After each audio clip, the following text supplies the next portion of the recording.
Versículo 30. Eu e o Pai somos uma. Igreja, então. Os judeus pegaram então outra vez em pedras para o apedrejarem. Respondeu-lhe Jesus: Tenho-vos mostrado muitas obras boas procedentes de meu Pai. Por qual dessas obras me apedrejas? Os judeus responderam, dizendo-lhe: Não te apedrejamos por alguma obra boa, mas pela blasfêmia, porque, sendo homem, te fazes Deus a ti mesmo. Respondeu-lhe Jesus: Não está escrito na vossa lei, eu disse, sois deuses?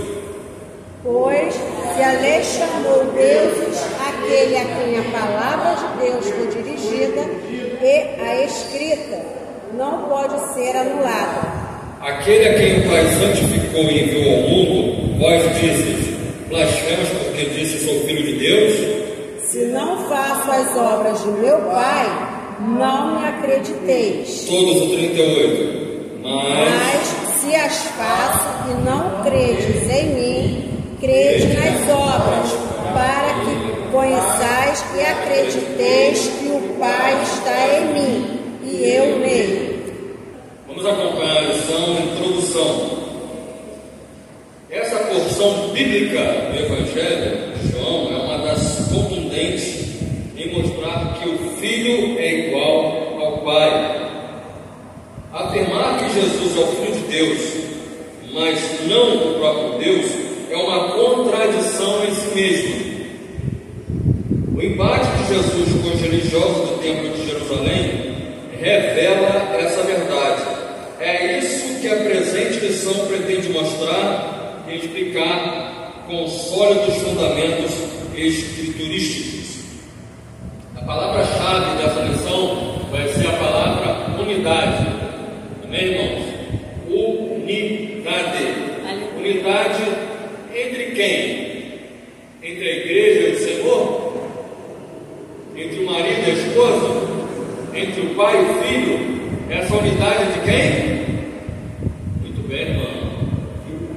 Parecido. É entre o filho e o pai. Tópico 1. Doutrina bíblica da relação do filho com o pai. Pedir aqui o irmão para ler para mim, por favor. Pode ler, irmão França, por favor. Ter filho. O conceito de filho, no pensamento judaico, implica a igualdade com o pai. Mateus 3, 9. Uma das ideias de filho da Bíblia é a identidade da natureza. Isso pode ser visto no paralelismo poético do salmista, que é o homem mortal para que te lembres dele, e o filho do homem para que o visite. Tá bom? Aqui, irmãos, a lição está dizendo para nós que o conceito de filho no pensamento judaico implica a igualdade do filho com o pai, está lá em Mateus 23. Uma das ideias de filho na Bíblia é a identidade de natureza. Então nós vamos entender que essa unidade que a lição está trazendo para nós é em relação à natureza que o filho tem de igualdade com o pai. Nós vamos identificar que a natureza de Jesus é idêntica à natureza de Deus Pai. Amém, meus amados? Ou seja, quando nós estivermos lendo qualquer ação de Jesus, nós temos que enxergar quem? Filho. Temos que enxergar o Pai. Se nós hoje fôssemos falar da relação dos irmãos que têm filhos, das mães que têm filhas e dos pais que têm filhos, quando nós olhássemos para um dos seus filhos, teríamos de ver a sua identidade com o pai, a sua natureza com o pai. Quando um pai tem um filho, quando nós olhamos os filhos das pessoas, A gente consegue enxergar 100% a natureza do Pai? Sim ou não? E por que não? Porque nem sempre os filhos caminham exatamente nos ensinamentos do Pai. Tem um salmo aí, se não estiver enganado, não, acho que é Provérbios: ensinar o menino no caminho que deve andar, para quando crescer ele não venha se desviar dele. Ou seja, o escritor está exortando para que o pai ensine a criança, já sabendo que ele pode não caminhar exatamente nos ensinamentos do pai. E nós vemos nos dias de hoje muitos filhos desobedientes, mal educados, que desonram pai e mãe. E a Bíblia exorta que para ter mais vida, mais saúde, mais anos de vida, uma das prioridades e condições é honrar o pai e a mãe. Mas nós estamos vivendo uma sociedade, irmãos, que os filhos, ao invés de eles fazerem exatamente como os pais ensinam, eles estão fazendo totalmente ao contrário daquilo que os pais ensinam. Quando nós vamos aqui agora no pensamento judaico, quando ele pensa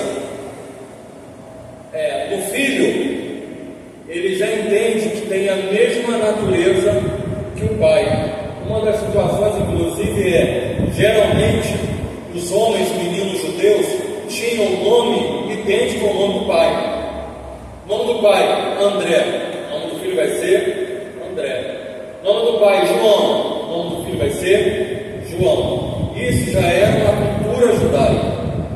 Tanto que, lá em Lucas capítulo 1, os irmãos vão lembrar que quando Zacarias não acreditou na revelação de Deus que veio para ele, uma das condições de Deus para ele foi ele ficar mudo. E quando perguntaram a ele qual seria o nome da criança, que perguntaram para Isabel e Zacarias, esperando que ele viesse falar o nome, mas ele estava mudo por uma punição da parte do Senhor, ele teve que escrever numa tabuinha, e lá estava escrito o nome João. O nome dele é Zacarias, então qual foi? Não vai ser chamar Zacarias igual que o nome? Não, vai se chamar João, porque é da vontade de Deus. Então foi uma situação fora do comum, foi uma obra de intervenção divina.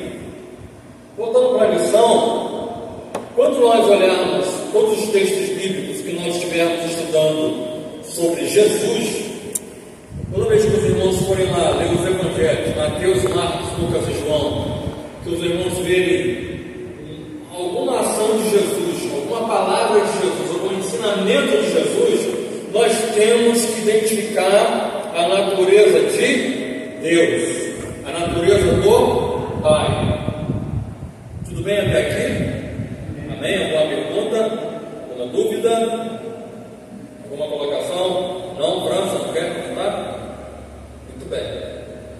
Então, a gente já entendeu essa questão da cultura, essa questão do pensamento, de olhar para uma pessoa e conseguir visualizar a outra pessoa. Continuando ali onde o França parou, diz assim: esse paralelismo é sinonímico, em que o poeta diz algo e em seguida repete esse pensamento em outras palavras. A ideia de homem mortal é repetida em filho do homem. Outro exemplo encontramos nas palavras de Jesus, quando ele diz: assim vós mesmos testificas que sois filhos dos que mataram os profetas. Mateus capítulo 23, verso 31. Isso porque os escribas e fariseus consideravam os matadores dos profetas como seus pais, em Mateus 23, 29 e 30. Nós vamos ter que ler esse versículo. Vou pedir a gentileza aí de alguém, por favor. Leia, por favor, Mateus capítulo 23, versículo 29, 30 e 31. Ai de vós, escribas e fariseus hipócritas, pois que edificais edificai os sepulcros dos profetas e adornai os monumentos dos justos. E dizeis, se existíssemos no tempo dos nossos pais, nunca nos associaríamos com eles para derramar o sangue dos profetas. Assim, vós mesmos testificais que seus filhos que mataram os profetas. Aí, lê de novo esse versículo mesmo. Lê novamente esse mesmo versículo. Atenção aqui, irmãos, por favor. Esse que você acabou de ler, lê novamente.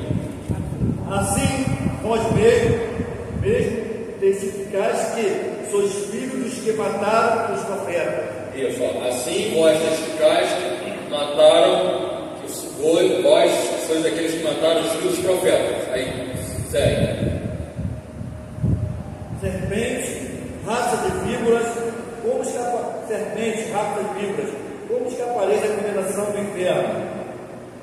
Portanto, eis que eu vos envio profetas, sábios e escribas, e a alguns deles matareis e crucificareis, e a outro deles açoitareis as vossas sinagogas, e os perseguireis de cidade em cidade.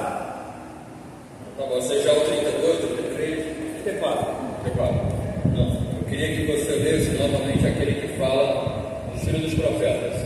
Esse é o versículo 29. Ai de vós, escribas e fariseus hipócritas, e edificais os sepulcros dos profetas. Aí o seguinte é qual? E adornais os monumentos dos justos. Vai ler. Esse é qual? Esse deu 30 agora. E dizem, se existíssemos no tempo de nossos pais, nunca nos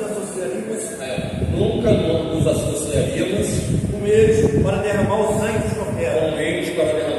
profetas. Aí o seguinte: assim, vós mesmos testificais que sois filhos dos que mataram os profetas. Isso, então, ele está associando que eles falam que nunca matariam os profetas, mas Jesus exorta dizendo que eles são iguais aos pais deles, ou seja, vocês são iguais aos pais de vocês são iguais àqueles que um dia mataram os profetas.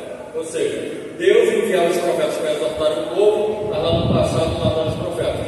Esses mesmos que Jesus está conversando e se comunicando, ele está comparando, dizendo, vocês são iguais aos pais de vocês. Ou seja, é aquele pensamento que os pais são iguais aos filhos, que os filhos são iguais aos pais. Amém? Trazendo isso agora para a pessoa de Jesus, para a pessoa de Deus, vamos lembrar aqui de alguns versículos bíblicos na qual Jesus ele se posicionou. Versículo, capítulo de número João, capítulo 6, versículo 35 e versículo 46. O que diz? Eu sou bom pastor, não. Eu sou o pão da vida. João 6, 35 e João 6, 46. Eu sou o pão da vida. Aí, João capítulo 6, 7, 8, 9, 10. João capítulo 10, versículo 9, ele diz, eu sou a porta. João 10, versículo 11, ele diz, eu sou o bom pastor. 10, 11. João capítulo 11, versículo 25, ele diz, eu sou a ressurreição e a vida. João capítulo 11, 12, 13, 14. João 14, versículo 6, ele diz, eu sou o caminho, a verdade e a vida. Ninguém vem ao Pai senão por mim. João 11, João 12, João 13, 14, 15. João 15, versículo 1. Eu sou a videira verdadeira e meu Pai é o lavrador. João 15, 16, 17, 19, 20. Apocalipse 22, versículo 16. Eu sou a raiz de Davi. Aleluia. E a resplandecente estrela da manhã. Aleluia. Deus Apocalipse 22, 16. Aleluia. Em tudo, Jesus está dizendo que ele fala a palavra eu sou. A frase, ele sempre se intitula como o eu sou. E quando ele faz isso, ele faz um paralelo lá no Antigo Testamento. Vocês não vão lembrar que quando Moisés ficou tímido para poder falar o que Deus mandava que ele viesse dizer, ele falou, mas o que eu vou dizer? Quem me enviou? E aquela voz para ele, diga que o eu sou se enviou. Aleluia, Deus. Por isso que Jesus lá no Novo Testamento está dizendo: eu sou, eu sou, eu sou. Por que ele diz eu sou? Porque o Filho tem a mesma substância, aleluia, que o Pai. Louvado seja o nome do Senhor.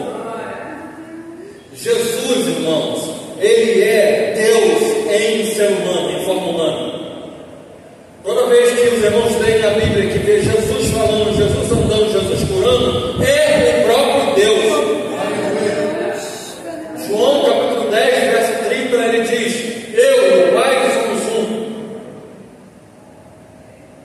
Os irmãos veem Jesus, estão vendo o próprio Deus. Amém?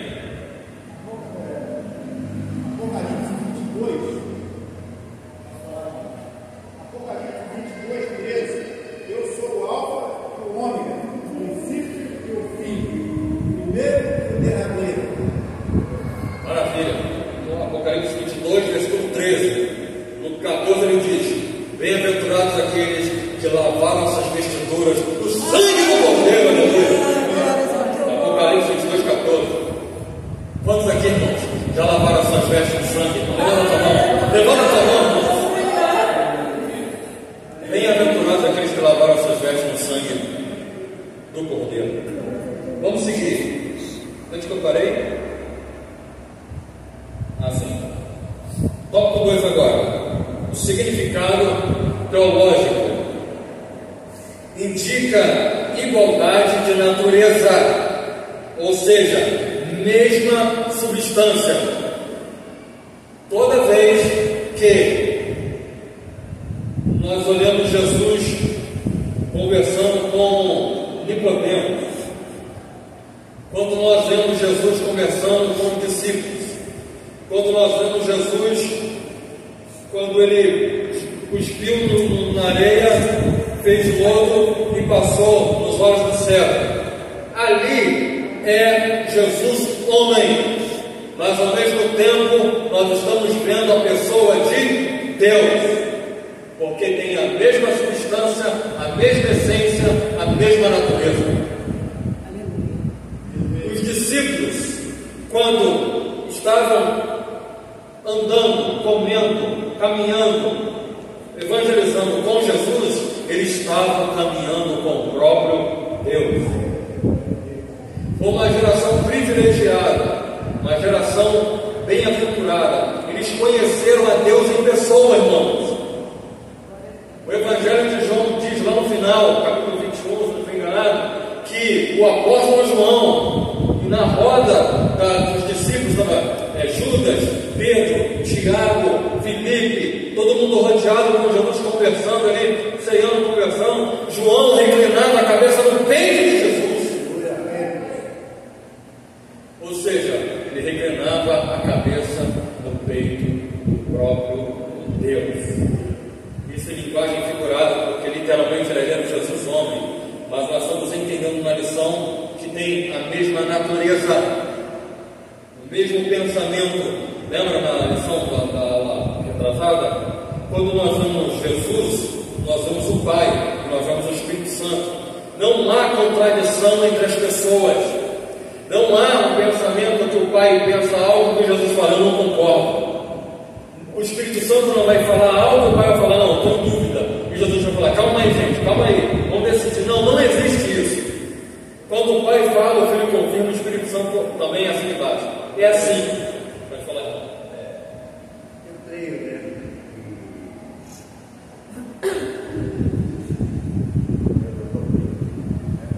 Uma palavra, eu falar com discípulos, andar com Deus. Mas eu creio nisso.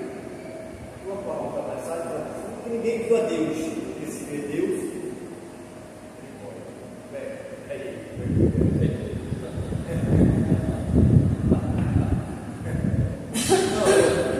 França sendo França. Aleluia. Excelente pergunta. A irmã França está mencionando aqui que tem um texto bíblico que diz que nunca ninguém viu a Deus. E aí agora nós estamos aqui, eu estou afirmando que Jesus é o próprio Deus. Então, como que alguém viu a Jesus? E eu estou dizendo dizendo que Ele é Deus, mas a Bíblia diz que ninguém nunca viu a Deus. Realmente, nunca ninguém viu a Deus, porque Deus é o quê? Muito bem, Luciano, muito bem. Luciano é fera. Deus é o quê? Espírito. Como que você vai ver alguém que é Espírito? E não temos como ver com nossos olhos humanos, porque nós estamos em outro tipo de dimensão e Deus ele está em outra dimensão. Então, não temos como ver a Deus nesse corpo mortal. E quando eu falo e afirmo que Jesus é Deus, eu estou usando a linguagem figurada. Eu não estou usando a linguagem literal. Porque Jesus literalmente foi um homem, igual a nós, de pele e osso, dando corpo, cabeça, pensamento, novo, frio, cheio de fome. Quando eu estou dizendo que Ele é Deus, é no significado que o seu nome carrega. Já viram alguém que vocês conhecem, que você às vezes que seja famoso, nós não precisamos conhecer pessoalmente aquela pessoa, que o nome dela comunica quem ela é? Vou dar um exemplo aqui bem secular. Pelé. Lembra do Pelé? Jogador de futebol? Alguém que conheceu ele pessoalmente? Mas quando você falava assim, o Pelé, o que está comunicando? O rei do futebol, um excelente jogador de futebol, um jogador que jogou o mundo inteiro, foi campeão pela seleção brasileira, pegou de cabeça de bicicleta, de foto, fez tudo. Ou seja, o seu nome diz e carrega a essência de quem Ele é. Então, meu irmão França, toda vez que vocês lerem lá na Bíblia de vocês, aquele nome ali, ó, o nome Jesus, ele carrega a essência, a natureza, o poder, a glória, a honra, o louvor, a natureza, todo o poder desse Deus.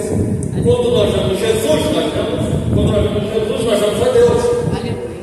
Filipe ficou tímido. Senhor, mostra-nos a Deus. Ele falou: quer que eu ainda mostre a Deus para você? Quem vê a mim, vê o Pai. Aleluia. João capítulo 14, versículo 9. Quem vê a mim, está vendo o Pai, Filipe. Você ainda não entendeu ainda, Jesus ainda ficou assim, tu não entendeu ainda. Você está andando comigo dia e noite, você não entendeu? Quem está vendo a mim, está vendo o Pai, dizendo Ele. E é isso que nós cristãos precisamos entender mais profundamente. Por isso que quando você for orar, for fazer a sua oração, você colocar: Senhor, meu Deus, meu Pai, toma a minha família, minha casa, minha parentela, ou entra com providência nessa causa de saúde, entra com providência na vida do esposo, do meu marido, dos meus filhos, em nome de Jesus.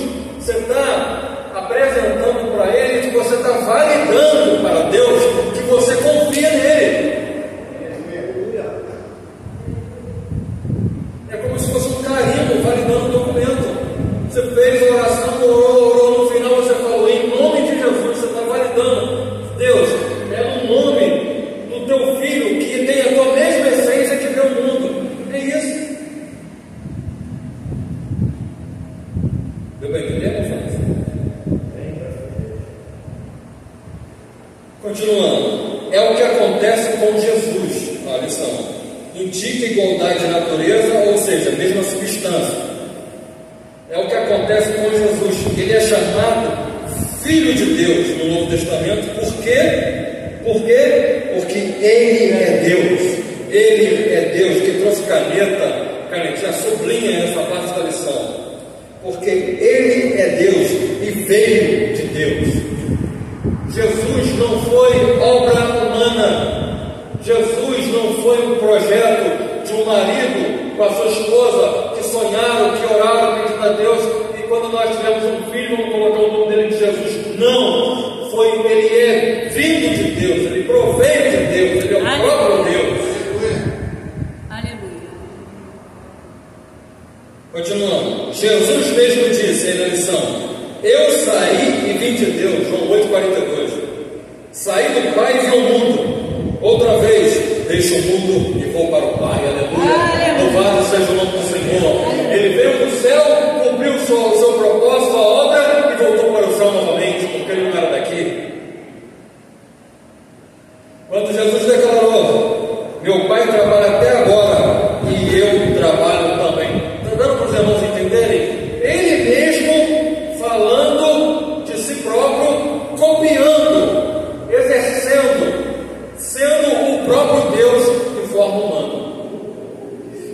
irmãos, que lá em Marcos capítulo 5, quando ele estava caminhando até a casa de Jairo, uma mulher que tinha uma enfermidade incurável no mundo,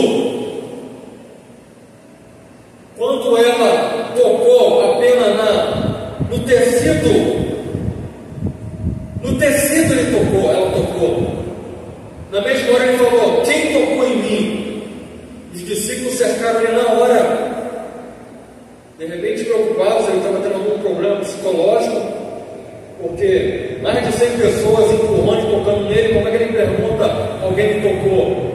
Ele falou: saiu algo divino de dentro de mim, saiu poder, saiu unção, saiu graça, saiu majestade de dentro de mim. Alguém tocou em mim diferente. Aleluia. Ou seja, ali é o Jesus divino, não mais o Jesus homem. Vocês aqui na lição passada aprenderam sobre isso, não foi? Agora o Jesus divino, sai poder dele. Ele pergunta: quem fez isso? Ela vai e se manifesta. Na hora a mulher foi curada. Por causa de quê? Mesma essência, mesma natureza, mesma substância. Jesus carregava do próprio Deus. Amém? Então ele fala: saí do Pai e vi o mundo, através deste mundo eu volto para o Pai. Ou seja, ele está dizendo que ele sempre vai estar afirmando que ele está no mundo, que ele está fazendo, mas ele vai voltar do seu lugar de origem. Jesus não era deste mundo, Jesus era de outro mundo, mas veio a este mundo para nos salvar. Meu Pai trabalha até agora e eu trabalho também. João 5,17. Estava declarando que Deus é seu Pai. Quando ele declara, irmãos, que Deus é o Pai dele, ele está se dizendo que ele é igual ao seu Pai. Por isso que os fariseus, por isso que os judeus queriam matá-lo. Porque, não porque ele fazia as obras maravilhosas só com inveja, mas porque quando ele dizia que ele era filho de Deus, para o pensamento judeu e judaico, é a mesma coisa que dizer que ele era igual a Deus, porque essa era a cultura, esse era o pensamento judaico, e eles sabiam disso. No entanto, os seus interlocutores entenderam com clareza, que eu acabei de falar, meridiana, que Jesus estava reafirmando a sua deidade, pois dizia que Deus era seu próprio Pai, fazendo-se igual a Deus. João capítulo 5, versículo 18. Irmãos, o Evangelho de João, nós temos que comer o Evangelho de João. Se tem um livro que nós temos que ler diariamente, é o Evangelho de João. Mateus escreveu para os judeus, Marcos escreveu o Evangelho para os romanos, Lucas escreveu o Evangelho para os gregos e João escreveu para a, muito bem, França, para a igreja. Temos que entender a linguagem dos livros e entender a causa e o motivo dos livros, e entender essa plenitude dele, para entendermos que ele veio como homem, mas o tempo todo sua postura era igual ao próprio Deus. Tópico 3, o Filho de Deus. Quem pode ler, por favor, uma irmã abençoada? Leia, por favor, o tópico 3. Filho de Deus.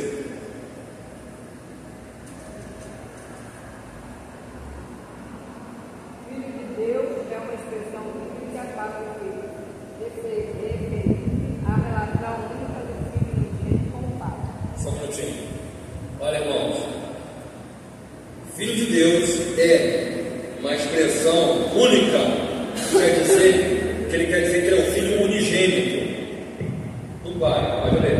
A expressão Filho de Deus revela a divindade de Deus. Essa verdade está mais clara na Bíblia que o sol do meio-dia. Por isso é estranho como pode haver tantos debates sobre o tema do texto sagrado, mas o Filho diz: ó Deus, teu trono subsiste pelos séculos dos séculos, centro de equidade e centro do teu reino. Aleluia. Hebreus 1:8. E o mais crucial, pois é uma citação direta do Salmo 45, versos 6 e 7. Pode dar um paradinho, por favor, somente o programa continua. O autor aqui, o pastor Ezequias, né? Ezequias Soares. Ele diz: essa verdade está mais clara na Bíblia do que o sol do meio-dia. Por isso, é estranho como pode haver tantos debates. Ele traz uma postura assim, de indignação, como que ainda tem debate sobre isso. Por quê? Porque nós, como igreja do Senhor, essa igreja que foi fundada e fundamentada como pedra de esquina, nós proclamamos e pregamos: Jesus é Deus. Algum dos irmãos aqui pensa diferente ou entende que Jesus não é Deus? Tem alguém no nosso meio que entende que Jesus não é Deus? Ou tem dúvida? Não? Está bem esclarecido. Então, pode continuar, irmão. É importante prestar maior atenção naquelas passagens conhecidas dos crentes. O teu trono, ó Deus, é eterno e perpétuo. O centro do teu reino é centro da equidade. Tu amas a justiça e aborrece a piedade. Por isso, Deus, o teu Deus, te ungiu com óleo de alegria, mais do que os teus companheiros. Salmo 45, versos 6 e 7. Que história é essa de Deus do versículo 7? Está ungindo Deus do versículo 6. Isso tem intrigado alguns rabinos desde a antiguidade, mas a Epístola de Hebreus traz explicação e revela que Deus nessa passagem é uma referência a Jesus. A explicação está em Hebreus 1, verso 8, e trata sobre o relacionamento entre Pai e Filho, que a unidade de Deus é plural. Muito bem, muito bem. O autor aqui ele vai repetindo, vai insistindo sobre essa relação de Deus com o Filho, do Pai com o Filho, não? E lá no Salmo 45, nós temos que ler, por favor, alguém abre, por favor, Salmo 45, porque fica na teologia judaica, pode ter uma dificuldade de entender como que o Deus do versículo 7 ele está ungindo o Deus do versículo 6. Se eles entenderem que existe somente um único Deus em uma pessoa, eles não vão conseguir entender. Agora nós que entendemos que existe um Deus somente em 3 pessoas, para nós fica mais fácil de compreender. Mas leia, por favor, Salmo 45, uma irmã, pode ler, irmã, que está com o microfone, por favor. Salmo 45, versos 6 e 7. O teu trono, ó Deus, é eterno e perpétuo. O cetro do teu reino é um cetro de iniquidade. Tu amas a justiça e aborrece a piedade. Por isso, Deus, teu Deus, te ungiu com óleo de alegria, mais do que os teus companheiros. Então, quando ele fala o teu Deus te ungiu com óleo de alegria, aí para eles têm dificuldade para entender. Agora vamos ler lá em Hebreus capítulo 1, por favor, Hebreus 1, versículo 8.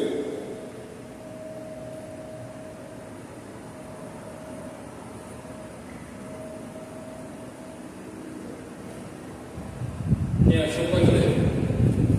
Mas o Filho diz: ó Deus, o teu trono subsiste. Mas o Filho diz: ó Deus, o teu trono subsiste pelos séculos dos séculos, certo de equidade é o cetro do teu reino. Então, ele está concluindo que esse reino, e se a gente ler esse versículo isolado, não vai dar para entender. Por quê? Porque o autor de Hebreus, lá do capítulo 1, versículo 1, ele vem descendo e falando de uma pessoa. Quem é essa pessoa? Jesus. Lê para mim, por favor, irmão Carlos. Versículo 3 de Hebreus. Versículo 3 do 1, né?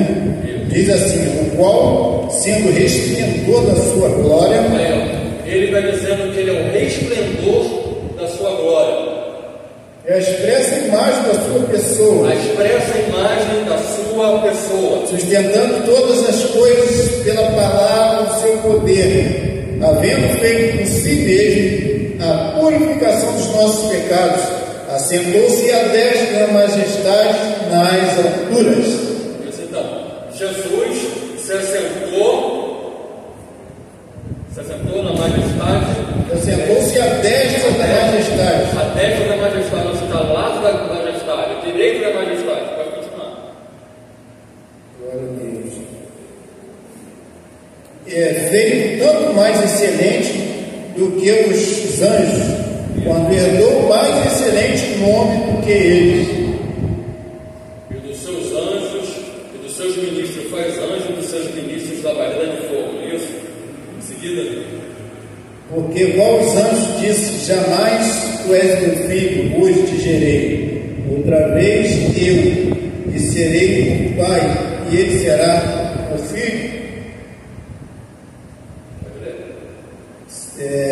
E quando outra vez introduz no mundo o primogênito, diz: e todos os anjos de Deus o adoram. Enquanto aos anjos diz: o que de seus anjos faz ventos, e de seus ministros labareda de fogo. Então o autor de Hebreus, quando ele fecha lá no versículo 8, ele está dizendo, referenciando que é Jesus. Ele vem dizendo tudo isso sobre Jesus. Deu o capítulo 1, versículo 1. Versículo capítulo 1. Hebreus 1, versículo 1. Havendo Deus antigamente falado muitas vezes e de muitas maneiras aos pais pelos profetas, a nós falou nesses últimos dias pelo Filho. Está vendo, irmãos? Isso é lá o autor de Hebreus. Ele está dizendo que lá no passado Deus manifestou de várias e várias maneiras e formas, mas nos últimos dias veio através do Filho. Então aí fecha essa lacuna, entre aspas, lá dos judeus, dos hebreus, de não entenderem esses salmos. Como que Deus pode ungir? O Deus do versículo 7 está ungindo o Deus do versículo 6. Mas não é. É a pessoa de Deus, é um salmo profético sobre o Messias, em que Deus estaria ungindo o seu próprio Filho. Lembra, irmãos, né, que a palavra Messias significa o ungido. Toda vez que os irmãos leem, Messias significa o ungido. Ungido de quem? O ungido de Deus. Para quê? Para poder pregar o Evangelho, para poder pregar as boas novas e libertar os presos das prisões, conforme diz lá em o profeta Isaías. Até aqui, irmãos, estão juntos comigo? Não sei, alguma coisa? Não? E é também bom tomar um certo cuidado nisso aí, que muitos, eu já vi até na internet, diferenciando Deus Pai e Deus Filho. Por quê? Porque muitas das vezes fala assim, quando Jesus falou assim, o Pai é maior que eu. Isso aí abre um precedente aí que as pessoas, se não tiver o conhecimento, vai cair nela. Se ele é maior, então o Filho vai ser o menor. Mas ali nós sabemos que aqui o Pai está falando, Jesus ali está como homem, ele está falando dessa forma. E tem hora que ele está falando com Jesus como homem, tem hora que também ele está falando com Jesus como Deus. Aí versículo isolado, sabe o que dá depois. Maravilha. Agora nesse tópico 2, vai entrando esse assunto que o irmão presbítero Carlos acabou de falar, e a gente pode falar mais um pouquinho. Vamos lá. Tópico 2, a heresia do subordinacionismo. 2.1, origens. O subordinacionismo é toda doutrina que declara ser o filho subordinado ao pai, ou um Deus secundário ou menos divino que o pai. Os monarquianistas dinâmicos ou adacianistas e os arianistas são os principais representantes desta heresia, ou seja, o grupo herege lá do passado. Mas Orígenes, no ano entre 185 a 254 depois de Cristo, foi o principal mentor. Há na vastíssima e complexa produção literária de Orígenes ideias de acordo contrárias à ortodoxia da Igreja, como também ideias neoplatônicas e